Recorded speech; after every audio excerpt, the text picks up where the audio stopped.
జగన్ అనే మీ అన్నను ఒక్కసారి గమనిస్తే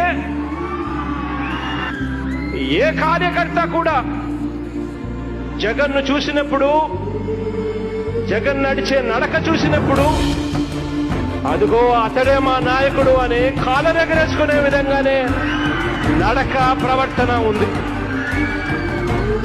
ఏ రోజు అధర్మాన్ని ఆశ్రయించలేదు, ఏ రోజు అనైతికమైన పనులు చేయలేదు, ఏ రోజు కూడా అబద్ధాలు చెప్పి గెలవాలని ప్రయత్నం చేయలేదు, ఏ రోజు అధికారం కోసం వెంపర్లాడలేదు, పొత్తుల కోసం ఏనాడు పాకులాడలేదు.